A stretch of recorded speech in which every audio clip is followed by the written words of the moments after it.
अब ये सेल्स की इक्वेशन है।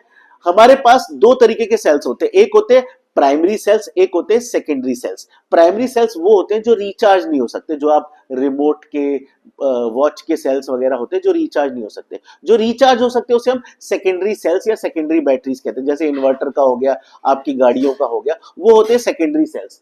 प्राइमरी सेल्स में हम ड्राई सेल को पढ़े तो उसमें जिंक एनोड होता है और कार्बन रॉड एस कैथोड काम करती है।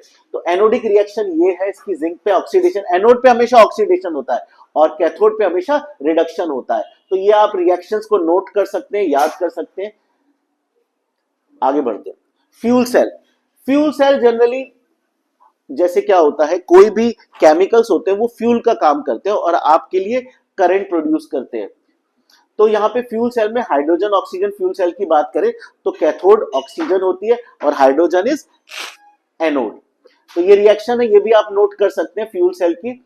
ये है लेड स्टोरेज बैटरी, ये सेकेंडरी सेल है, ये रिचार्जेबल है। यहाँ पे ये चीज आप स्पेसिफिकली समझने की कोशिश करें। यहाँ पे एनोड होता है लेड, कैथोड होता है कैथोड भी लेड ग्रिड्स होती है।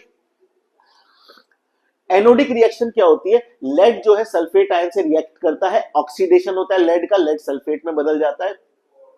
कैथोड पे क्या होता है, लेड ऑक्साइड और सल्फ्यूरिक ऑक्साइड इनके बीच में रिएक्शन होता है। यहाँ पे लेड सल्फेट में, यहाँ पे एक्चुअली में क्या होता है, रिडक्शन होता है। यहाँ पे लेड ऑक्साइड जो कि +4 ऑक्सीडेशन स्टेट में रिड्यूस होकर +2 में चला जाता है और आपको लेड सल्फेट मिलता है। ये है वो रिएक्शन जब बैटरी डिस्चार्ज हो रही है, आपको करंट दे रही है। क्योंकि ये रिचार्जेबल बैटरी है तो ये रिचार्ज भी हो सकती है। तो ये रिचार्ज कैसे होती है देखते हैं।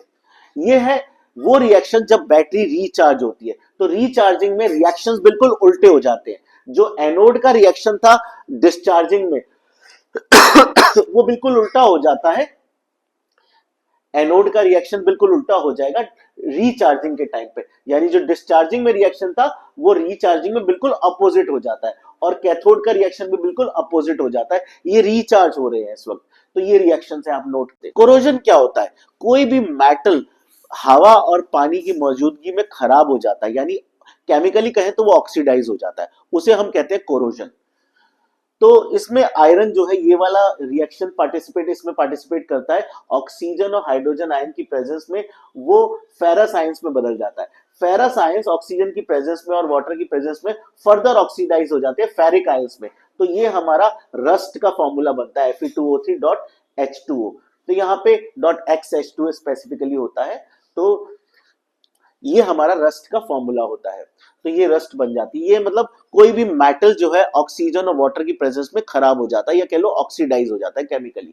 तो आप मेंशन करिएगा, बताइएगा कौन सा टॉपिक आपको इन डेप्थ में समझना है, कौन सी चीज नहीं समझ में आई। इसके क्वेश्चंस भी अगर आप करना चाहते हैं तो मुझे कमेंट बॉक्स में मेंशन करिए। Thank you. शेयर करिए, सब्सक्राइब करिए, लाइक करिए हमें मोटिवेट करने के लिए। Thank you very much.